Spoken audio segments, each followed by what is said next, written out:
આજે આપણે ખાસ વાતચીત કરવાના છીએ એક કથાકાર સાથે કે જેમનો એક ખૂબ મોટો સમૂહ જેમનું સમર્થન પણ કરે છે અને ક્યારેક તે પોતાના નિવેદનોને કારણે વિવાદ પણ છેડતા રહે છે। દેવકીનંદન ઠાકુરજી કે જેઓ કથાવાચક છે, આધ્યાત્મિક ગુરુ પોતાને કહેવડાવે છે, તેમની સાથે આજે આપણે વાત કરીશું। देवकीनंदन जी, स्वागत है आपका संदेश में। राधे श्याम।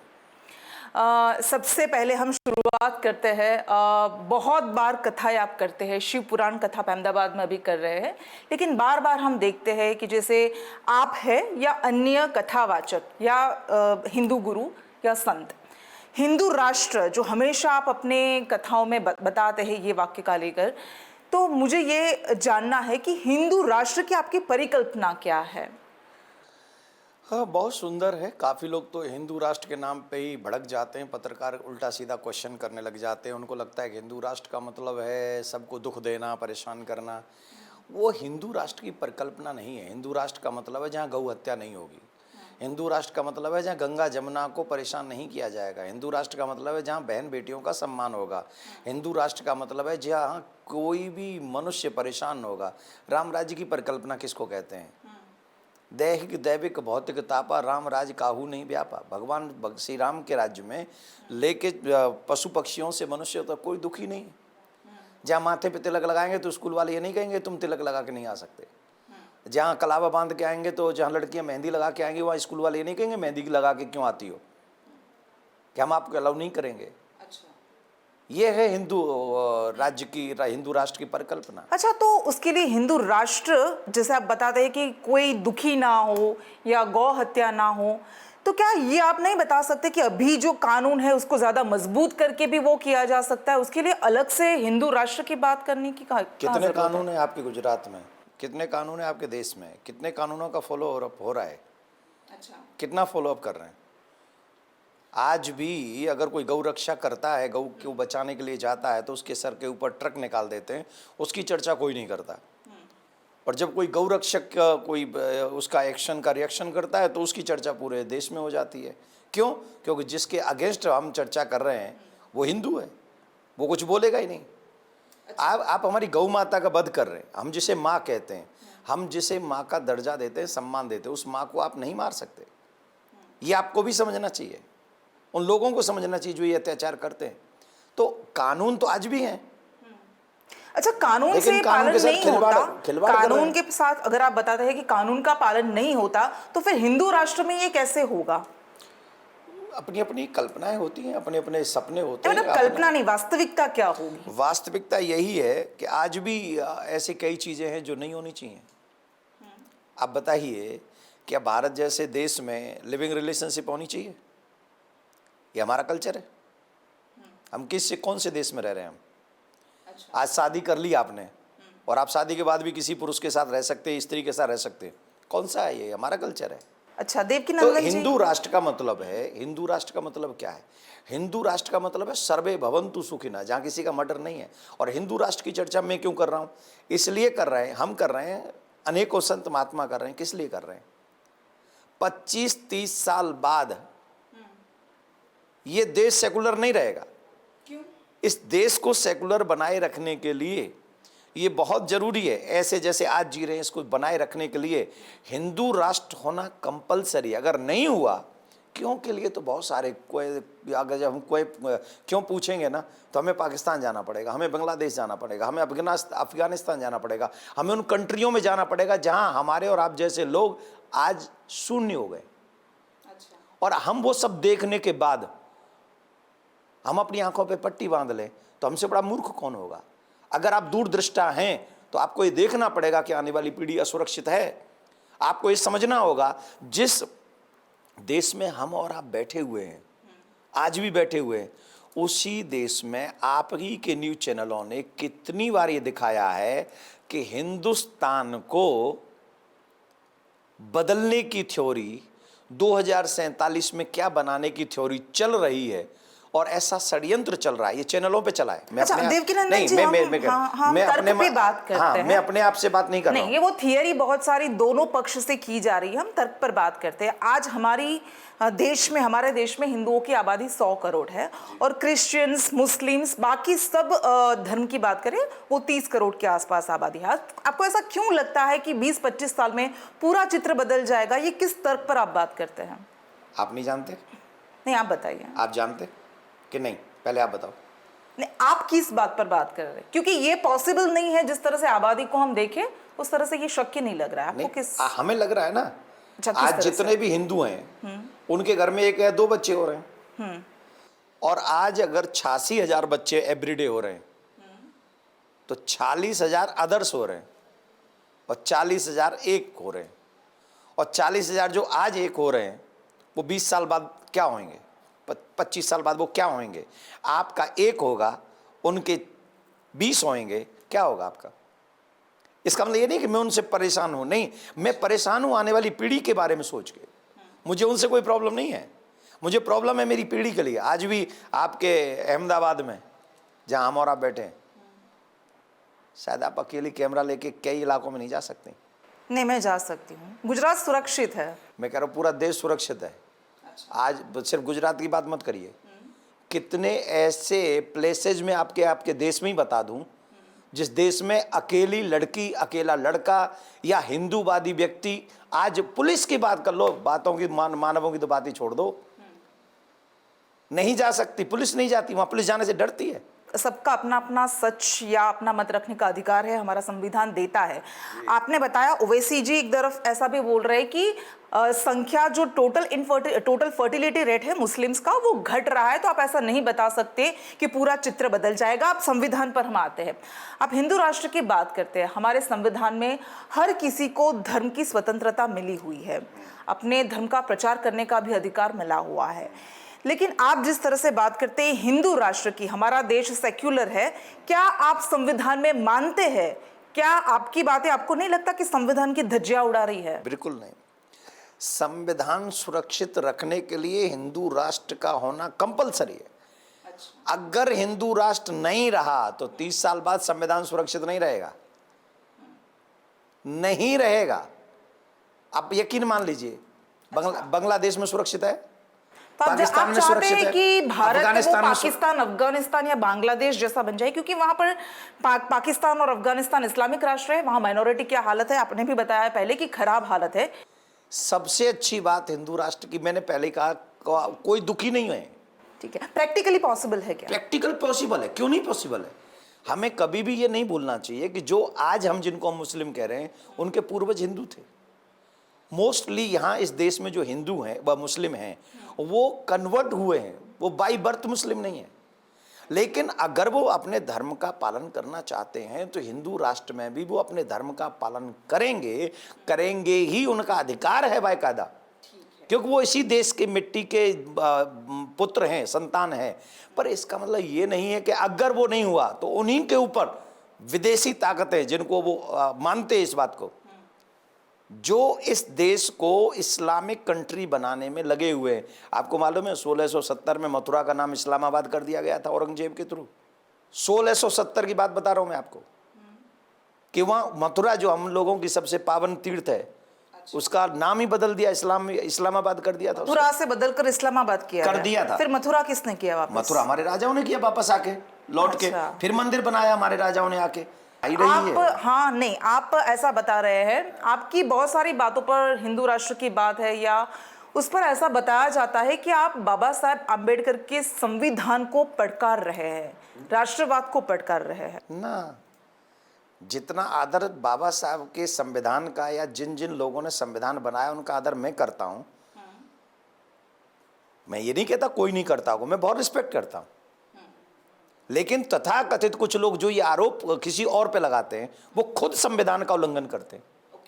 वो खुद वो क्या होती है कि संविधान में मेरे मतलब ये चीज़ है वो तो उठा ली, और जो चीज़ें हैं उनको वो बोलते भी नहीं, पढ़ते भी नहीं। क्यों नहीं पढ़ते भाई? बाबा संविधान की इज्जत करते हैं फुली। जितनी मैं रामायण की रिस्पेक्ट करता हूं उतना ही संविधान की रिस्पेक्ट करता हूं। ये समझ लीजिए आप। मैं आदरणीय लोग, बाबा साहब के विचारों से लोग सहमत नहीं है, बाबा साहब जो पढ़ कह रहे हैं ना संविधान, वो बाबा साहब के पूरे विचार पढ़ लेंगे ना, उन्हीं की लिखी हुई किताबें पढ़ेंगे तो उनको पता चलेगा कि मेरा विचार और उनका विचार एक है। जनसंख्या नियंत्रण कानून के लिए एक तरफ याचिका दाखिल करते हैं, दूसरी ओर आप कथा में ऐसा बोलते हैं कि मैं चाहता हूँ हर एक हिंदू की गोद में 5-6 बच्चे के लिए। ये बहुत विवादित निवेदन था, बयान था आपका, तो आपको नहीं लगता ये विरोधाभासी है? बिल्कुल भी नहीं। कैसे? क्यों बन गया वो कानून? जब तक कानून ना बने तब तक 5-6 बच्चे करने हैं। बिल्कुल करने हैं। अच्छा। जिससे ये सेकुलर देश बना रहे, जिससे कंट्री बची रहे, जिससे, क्योंकि मैं फिर कह रहा हूं, ये सेकुलर कंट्री तभी तक है जब तक सनातनी बहुसंख्यक है। जिस दिन सनातनी बहुसंख्यक नहीं रहेंगे उस दिन ये देश सेकुलर नहीं रहेगा। इस बात को आप समझ लीजिए। यहां मैं सनातन की बात कर रहा हूं तो सब आ गए, यहाँ हमारे सिख भाई भी आ गए, यहाँ हमारे सारे जैन भाई भी आ गए, बुद्ध भाई भी, सब आ गए। सनातन मीन सब। सनातन जो है वो एक वृक्ष है, और ये जितने हम लोग बात करते हैं, चाहे वो सिख धर्म की करें, जैन धर्म की करें, बुद्ध धर्म की करें, ये सब उस सनातन वृक्ष की जड़ें हैं, डालियां हैं। ठीक है देवकीनंदन जी, आपकी ऐसी ही बातों को लेकर, सिर्फ आपकी बात नहीं है, बाबा बागेश्वर है या बहुत सारे धर्मगुरु जो ऐसे बातें करते हैं, ऐसा बताया जाता है कि इस्लामोफोबिया फैलाने की आप कोशिश कर रहे हैं, भय फैलाने की कोशिश कर रहे हैं जो हकीकत में नहीं है। उसको आप क्या कहेंगे? मेरे पास प्रमाण है पाकिस्तान, मेरे पास प्रमाण है अफगानिस्तान, मेरे पास प्रमाण है वो हर एक इस्लामिक कंट्री जिस कंट्री में वो बहुसंख्यक हैं और हम अल्पसंख्यक हैं या कोई भी अदर अल्पसंख्यक है, उनके साथ क्या व्यवहार हुआ है वो सब जानते हैं। पाकिस्तान में हम 20% थे जब हम आज़ाद हुए थे, और साथ में ही आज़ाद हुए थे। आज 1% भी नहीं बचे।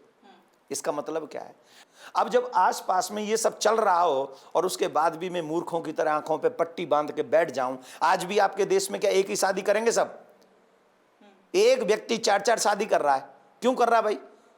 क्यों करेगा? अगर एक मेरे देश में रह रहे हो हम लोग, तो सबके लिए कानून बराबर होना चाहिए कि नहीं होना चाहिए? यूनिफॉर्म सिविल कोड को लेकर आपका क्या? अरे ये जब बात आई है तभी ये इसमें हम जो कह रहे हैं, एक कानून, एक नागरिक, एक देश, सब पे लागू होना चाहिए। हमसे कह दिया गया एक शादी करो, उनसे कह दिया तुम कितनी भी करो। ऐसे कैसे करो भाई? ये न्याय थोड़ी, अन्याय है। तो जब देश संविधान से चलता है तो अलग से सब धर्म के पाल वो जो कानून बना रखे हैं हम लोगों ने अलग अलग से, वो कैसे चलेंगे? बाकी के सब लोग ढोल बजाएंगे और हम सब बैठ के हरे राम हरे करेंगे? ऐसा संभव नहीं है। Rule is rule. अगर सबके लिए समान सबके लिए होना चाहिए। हाँ, जिब बात जी कह रहे हैं हम। ठीक है देवकीनंदन जी, एक और सवाल। बार बार अभी हेट स्पीच जैसे ज़्यादा बढ़ रही है, केसेस भी हो रहे हैं, और इसको धर्म को राजनीति के साथ भी जोड़ा जा रहा है। जैसे बाबा बागेश्वर आ रहे हैं और उसके पहले ही गुजरात की राजनीति गरमाई हुई है। विरोध पक्ष है, उसका ऐसा कहना है कि ये सारे जो बाबा है उसका आपका नाम भी, उसमें आपका नाम भी शामिल हो गया है। मेरा नाम नहीं होगा। नहीं है, वो मैं आपको बताती हूँ आगे, कि आप भारतीय जनता पार्टी की भाषा बोल रहे, उसकी स्क्रिप्ट पर बातें करते हैं हिंदू राष्ट्र की। क्या कहेंगे आप उन लोगों को? पहली बात तो ये बताओ, मेरे बारे में ऐसा किसने कहा? ये सारे बाबा जो हिंदू राष्ट्र की बात करते हैं, सबके लिए बात है। सबसे पहली बात है, मैं बाबा ही नहीं हूँ, मैं तो एक कथा। हिंदू राष्ट्र की आप बात करते हैं? हाँ, तो हिंदू राष्ट्र की जो भी बात करता है उनके लिए कहा गया। हिंदू राष्ट्र की बात है तो उन सबको करनी चाहिए जो सच्चे हिंदुस्तानी हैं और जो इस देश का भला चाहते हैं, जो आने वाली पीढ़ी को सुरक्षित रखना चाहते हैं। चाहे वो बाबा हों, चाहे वो बिजनेसमैन हों, चाहे वो नेता हों, चाहे वो अभिनेता हों, चाहे वो कलाकार हों, चाहे वो खिलाड़ी हों, चाहे वो पत्रकार हों, चाहे वो जजेज हों, चाहे वो जुडिशरी में कहीं भी हों, उन सबको हिंदू राष्ट्र की चर्चा करनी चाहिए। क्यों? पूछो क्यों? क्योंकि ये देश सुरक्षित हम करना चाहते हैं, इसलिए। हमारा कोई हम बाबा ही तो है। हमें कौन सा वो प्रधानमंत्री बनना है कि राष्ट्रपति बनना है कि एमएलए बनना है कि एमपी बनना है? हमें तो कुछ नहीं बनना। हमें तो कथाकार थे, कथाकार हैं, कौनरप होए, हमें कहा नहीं। कोई राजा बने, इतने दिन और लोग रहे, आज ये हैं कल को और होंगे, हमें क्या मतलब उससे? हम व्यासपीठ पे थे, व्यासपीठ पे हैं, व्यासपीठ पे रहेंगे। आपको राजनीति के साथ कोई आज तक तो अपने सारी उम्र तो निकल गई, राजनीति क्या करेंगे? आगे नहीं जाएगी। हमारा धर्म का मतलब है, हम सिर्फ धर्म और अपने सनातनी बच्चों के बारे में सोचते हैं। अगर कोई हमें किसी पार्टी से जोड़ता है तो उसकी गलती है। अच्छा। मैं कांग्रेसियों के यहाँ कथा करता हूँ, मैं सपा वालों के यहाँ कथा करता हूँ, मैं बीजेपी वालों के यहाँ कथा करता हूँ। जो कथा करने बुलाएगा मैं वहाँ जाऊँगा, ये मेरा सिद्धांत है। उनके लिए दो वर्ग है। एक वर्ग उनका समर्थन करता है और बताता है कि सनातन धर्म का प्रचार कर रहे हैं। दूसरा एक बहुत बड़ा वर्ग है जो ऐसा बोल रहा है कि वो अंधश्रद्धा फैलाने की कोशिश कर रहे हैं, इसमें कोई सनातन धर्म की बातें नहीं है। और महाराष्ट्र में हमने देखा कि अंधश्रद्धा निर्मूलन समिति ने उनके ऊपर केस भी किया। शंकराचार्य अविमुक्तेश्वरानंद जी ने ऐसा बताया कि इतने बड़े चमत्कार करते हैं तो फिर जोशीमठ धस्ते क्यों नहीं रोक सकते हैं? क्या बताएंगे मैं सब जवाब दे चुका हूँ, इस पे अभी मैं कुछ नहीं बोलूँगा, सब बोल चुका हूँ मैं इस सब। अच्छा, किसको समर्थन देते हैं, शंकराचार्य को या बाबा बागेश्वर को? मेरी इतनी हिम्मत नहीं मैं शंकराचार्य को जवाब दे सकूं, वो सनातन धर्म में सबसे उच्चतम पद पे हैं और मैं छोटा सा कण हूं, तो मेरी क्या सामर्थ्य क्या औकात कि मैं उनके किसी प्रश्न का या किसी बात का जवाब दे सकूं, पहली बात। दूसरी बात, बागेश्वर वाले मेरे भाई हैं। हनुमान जी अंधविश्वास है, राम कथा अंधविश्वास है, भागवत कथा अंधविश्वास है, फिर तो आप कह देंगे रामकृष्ण भी अंधविश्वास है, फिर तो आप सबको अंधविश्वास कह के हमको टारगेट करेंगे। अंधविश्वास वालों से जरा जाके पूछ लो कि वहाँ क्या क्या होता है, मैं बताऊँ वो जी। उन पे जाके पूछे ना, वो एक आध मुंह में से कुछ निकाल दें औरों के खिलाफ भी, जो कहते हैं मरा हुआ जिंदा कर दिया मैंने। अच्छा। उनके अगेंस्ट तो उनका अंधविश्वास नहीं जगता है। 25-30 लड़कियां एक ही मंच पे खड़ी हैं, एक ही ड्रेस में खड़ी हैं, जिनको वो हाथ लगाते हैं वो बिजली में करंट की तरह उछलने लग जाती हैं। What is this? अंधविश्वास नहीं है ये। अच्छा, वो पादरी और चादर की बातें बहुत बार की जाती हैं, आपको लगता है कि वो तर्क देखकर आप इसको जस्टिफाई कर रहे हैं? ऐसा कुछ नहीं है। मैं ये कहता हूँ, अगर हमारे सनातन धर्म में सब लोग लगते हैं, युवा जैसे आज युवा कुछ भी कर रहे हैं, अगर हम राम कृष्ण के लिए रामायण पढ़ाएंगे तो वो एक राम बनेगी, एक सीता बनेगी, परिवार चलेंगे, परिवार संभलेंगे, परिवार में संस्कार बढ़ेंगे। तो आप ये सोचिए, स्कूल कॉलेज यूनिवर्सिटी में जो चीज़ें नहीं मिल रही हैं, अगर वही सारी चीज़ें हमें कथा पंडालों में मिल रही हैं और हम जिसके पंडाल में ज़्यादा भीड़ हो उसे बदनाम कर देंगे, उसे बदनाम इसलिए कर देंगे जिससे हिंदू धर्म बदनाम होगा। हिंदू धर्म बदनाम होगा फिर क्या होगा? ठीक है, दूसरे सवाल पर हम आते हैं। संविधान हमको राइट टू लाइफ देता है, राइट टू लिबर्टी देता है। आपने एक जगह ऐसा बताया कि यूपी में योगी सरकार को ऐसा कानून लाना चाहिए कि सनातन धर्म के नियमों के अनुसार विवाह हो और सनातन धर्म के बच्चे सनातन धर्म के अंदर ही परिवारों में ही विवाह करें। आपको नहीं लगता है कि राइट टू लाइफ और लिबर्टी है उसको आप चैलेंज कर रहे हैं? क्योंकि हर किसी को अपने जीवन जीने का अधिकार है, अपनी चॉइस का अधिकार है। फिर माँ बाप का क्या अधिकार है? भी नहीं। लेकिन आप अगर कोई बच्चा जो एडल्ट है, संविधान अगर कोई अधिकार देता है, आप संविधान की रिस्पेक्ट करते हैं और आप फिर ऐसा बोलते हैं कि इसके लिए ऐसा होना चाहिए, तो आपको नहीं लगता है कि ये दोनों चित्र अलग अलग है? मेरी बात सुन लो, मैं छोटी सी बात आपको मैं हर चीज उदाहरण से समझाऊंगा। अभी एक हीरोइन है बंबई में, बॉलीवुड की हीरोइन है, बोलती बहुत ज्यादा। उन्होंने किसी लड़के से शादी की, विधर्मी से, जो हमारे धर्म का नहीं है, उसने शादी की है। करी मर्जी, अच्छी उसकी, करनी चाहिए उसको, जवान है, अपना मन करेगा वहाँ करेगी, कर ली उसने शादी। और उसी धर्म के धर्मगुरुओं ने कह दिया शादी नाजायज है। मैं किसी का नाम तो ले ही नहीं रहा, आपने लिया नाम, मैंने नहीं लिया। उन्होंने ही शादी की है। जो भी किया आपने मालूम है ना की है। मैं तो अगर मैं उनका नाम लूंगा तो लोग कह देंगे नाम कमाने के चक्कर में कर रहे हैं। मैं नाम उन्हीं के धर्मगुरुओं ने कह दिया शादी नाजायज है, कह दिया नाजायज है। वो जायज कब होगी? बोले जब हमारा धर्म एक्सेप्ट कर लेगी तो जायज हो जाएगी। उसने कहा मैं तो धर्म एक्सेप्ट नहीं करूंगी। ठीक है, अब शादी क्या जायज हुई कि नाजायज हुई? नाजायज हुई नहीं, कानून के मुताबिक जायज। कानून नहीं, उनके कानून का राज चलता है। आपने जैसे अभी बताया कि शरीयत का राज नहीं चलता है, कानून का राज चलता है, कानून के मुताबिक वो जायज है, नहीं लगता? देखिए, शादी उन जिस धर्म में उन्होंने शादी की है उस धर्म के अनुसार उनकी शादी नाजायज है। और अगर उनकी शादी नाजायज है तो आने वाली पीढ़ी क्या होगी? जायज होगी। अच्छा, आने वाली पीढ़ी जायज होगी। आपने अपनी इच्छा के लिए अपने माँ बाप की सम्मान का मर्डर किया, आपने अपनी इच्छा के लिए आने वाली पीढ़ी को नाजायज बना दिया, और आप सिर्फ कह रही हैं कि मेरी इच्छा। अगर आपकी इच्छा है तो आपके माँ बाप की भी इच्छा है। हर माँ बाप चाहते हैं कि मेरी बेटी सुरक्षित हो, मेरी बेटी के हाथ में हथियार ना आ जाए आफ्टर मैरिज, मेरी बेटी मेरा देश छोड़ के ना भाग जाए आफ्टर मैरिज। हर माँ बाप चाहता है कि मेरी बेटी हंसे खेले कूदे बड़ी रखे, जब तक जीवन जिए, खुश रहे। अच्छा, तो उनकी और ये माँ बाप सुनिए ना, अरे माँ 9 महीने पेट में रखती है, कॉन्फ्लिक्ट में क्या होगा? यही होना चाहिए ना कि सनातनी में विवाह करे। अच्छा। कम से कम आप अपनी रीति रिवाज तो जानते हैं ना, कम से कम आपको अपनी ईश्वरीय पूजा तो नहीं बदलनी पड़ेगी। की स्वतंत्रता भी समाज के हित में स्वतंत्रता हो तब न अच्छी है। अब शादीशुदा आदमी किसी के भी साथ रहेगा, जायज है? ये हित आप तय करेंगे? है? ये हित आप तय करेंगे? नहीं, आप नहीं, सनातनी धर्मगुरु सनातनियों का तय करेंगे, मुस्लिम धर्मगुरु मुस्लिमों का तय करेंगे, सिख धर्मगुरु सिखों का तय करेंगे, का बुद्ध धर्मगुरु वो बुद्धों का करेंगे। इसमें फोर्सफुली नहीं, पर सलाह तो दे सकते हैं ना आपके देवकीनंदन जी, आपके निवेदन में बयानों में विरोधाभास दिख रहा है। एक तरफ आप बोल रहे हैं कि शरीयत से देश नहीं चलेगा, संविधान के अनुरूप चलेगा, दूसरी बार बता रहे हैं कि सनातन धर्म के लिए सनातन धर्मगुरु तय करेंगे। आपको नहीं लगता ये विरोधाभास है? नहीं करेंगे। हमने कहा कि हमने मांग की है कि ऐसा कानून बनाया जाए जिससे सनातनी बच्चे सनातनियों के साथ शादी करें। अब मांग करना मेरा अधिकार है कि नहीं? अच्छा, अब मेरी स्वतंत्रता पे हमला कर रही हैं। बिल्कुल कर सकते, मांग कर सकते हैं आप। और कानून बना जा सकता है कि नहीं जनता के लिए? नहीं, वो देश तक तय करेगा, लोग तय करेंगे। लोग तय नहीं करते, देश तय करेगा, सरकारें तय करेगी। सरकार तय करेंगी, कोर्ट तय करेगा। आजादी ना दायरे में रहे तो ज्यादा अच्छी है। दायरों में रहे, आप जब बता रहे दायरों में रहे, तब और उसके हर ऊपर एक बच्चे सवाल का आता दायरा, है। अगर अपना बच्चे दायरे भूल जाएंगे तो फिर माँ बाप को दायरा भूलना पड़ेगा। माँ बाप दायरा भूल गए तो समाज दायरा भूल जाएगा, समाज दायरा भूल गया तो फिर देश कैसे बनेगा? अच्छा, अच्छे समाज का निर्माण ना चाहते हैं हम और आप, कि बुरे समाज का निर्माण चाहते हैं? आप बताइए। ठीक है, अच्छे समाज की आप बात कर रहे हैं। कुछ दिन पहले आपने एक बयान दिया था, आपने बताया था कि फिल्मों में जिस तरह से कढ़ंगी चीजें दिखाई जाती है उसकी वजह से समाज पे असर होता है, वो बुरा असर होता है। और इसके साथ आपने एक ये भी बयान दिया था कि बच्चियां या लड़कियां या महिलाएं जो छोटे छोटे कपड़े पहनती है उसकी वजह से रेप होते हैं। ये नहीं दिया मैंने। आपने ये बयान दिया है, मैं आपको वीडियो सुना सकती हूँ देवकीनंदन जी। बिल्कुल ठीक है, हाँ ठीक है। कभी नहीं कहा कि छोटे कपड़ों की वजह से रेप होते हैं, ठीक है।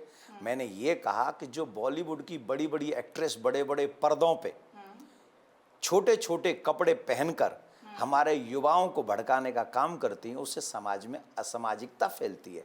उनके कारण हमारा समाज एक गलत रास्ते पे जाता है। वो तो पैसे के लिए कर रही है ना। अच्छा, भाई जो हीरोइन है जो वहाँ बॉलीवुड में अपना एक कपड़े दो कपड़ों में वो घूम रही हैं, और जो जवान बच्चा 18-19 साल का वो बच्चा क्या करेगा उसे देख के? बताइए, मानसिकता को बदल देंगे आप? अच्छा, तो आपको ऐसा मानना है आपका कि महिलाएं छोटे कपड़े पहनती है, इसकी वजह से लोगों में उनकी मानसिकता खराब होती है, तो ये भी तय महिलाओं को ही करना है कि क्या पहनना क्या नहीं करना। मैंने बोला था बॉलीवुड की एक्ट्रेस के लिए, और उन्होंने थोप दिया था वो पूरी समाज के लिए। एक्ट्रेस महिलाएं नहीं है क्या? एक्ट्रेस महिला नहीं, उनका काम अधिक है, उनका पैसा सब कुछ है, वो पैसे के लिए कुछ भी कह रहे। भाड़ में गया फ्रीडम जो हमारे देश के समाज के लोगों को खराब कर दे। नहीं, मैं इस बात से नहीं सुनी, मेरी बात सुनिए पहले प्लीज। मेरी देखिए, हाथ जोड़ रहा हूं। ऐसा फ्रीडम जो समाज को बर्बाद कर दे, ऐसा फ्रीडम समाज को नहीं चाहिए। वो पैसा कमाने के लिए अपने तन दिखा रही हैं। आप नहीं जानती इस बात को? उसकी वजह से रेप बढ़ता है। आपने मेरा आपने जो बयान दिया उसके मेरी ऊपर बात सुनो। मैंने कोई शब्द बोला आपको, गाली दी, आपके मन पे उसका असर पड़ेगा कि नहीं पड़ेगा? बिल्कुल पड़ेगा। क्यों पड़ेगा? ये तो मैंने दिए थे, आप तो को कैसे फर्क पड़ रहा है? क्योंकि आपने गाली दी है, खराब दी है ना। यही खराब वो एक्ट्रेस कर रही हैं। और जब सामने वाला जो देख रहा है, जिसकी अभी शादी हुई नहीं है, जो अभी बेचारा जानता भी नहीं उन चीज़ों को, और वो वहाँ बैठ के अकेला देख रहा है, और हीरोइन पानी से निकल के आ रही है, पानी की बूंदें उससे गिरते चली आ रही हैं, बाल भीग रहे हैं, ये दृश्य देख के वो भजन करेगा वहाँ बैठ के? अच्छा, तो वो तय हीरोइन को करना है कि उसको हीरोइन नहीं करेगी, समाज करेगा। आपको दायरे में रहना पड़ेगा। अगर कोई रेप करता है, ये तो वो वाली बात हुई ना। नहीं, आप शांत हो जाइए, आप शांत हो जाइए। आप संत है, आप बाबा है, आप शांत हो जाइए। संत नहीं हूं, मैं समाज आप कथावाचक है, ठीक है। के लिए काम करता नहीं, मेरा सवाल ये है कि अगर आप ऐसा बोलते हैं कि कोई अगर छोटे कपड़े पहनता है तो सामने वाले का मन विचलित हो जाता है, तो वो जो मन विचलित होता है उसका क्राइम है, उसका गुनाह है, या जो जो कपड़ा पहनता है उनका? सच यह है कि जो हम देखते हैं, जो हम सुनते हैं और जो हम बोलते हैं, उन तीनों का इफेक्ट हमारे जीवन में पड़ता है। चाहे वो आप हो, विश्वामित्र सरी के तपस्वी आदमी जब मेनका को देखते हैं तो उनका भी जो है मन भटक जाता है। और आज के बच्चे जो 24 घंटे मोबाइल में लगे, आप तथ्य को नहीं जुटलाइए, जो 24 घंटे मोबाइल में लगे, नहीं 24 घंटे जो मोबाइल में लगे रहते हैं, आप उनसे आशा रख रही हैं कि वो भजन करेंगे उन हीरोइनों को देख के? तो आप जिम्मेदारी महिलाओं पर क्यों डालते हैं, मेरा ये सवाल है। आप महिलाओं की बात नहीं करिए, आप सबकी बात करिए, महिला पुरुष सबकी बात करिए कि समाज में अगर हम रह रहे हैं। छोटे छोटे बच्चों पर रेप होता है तो वहां कपड़ों की बात कहाँ आती है स्वामी जी?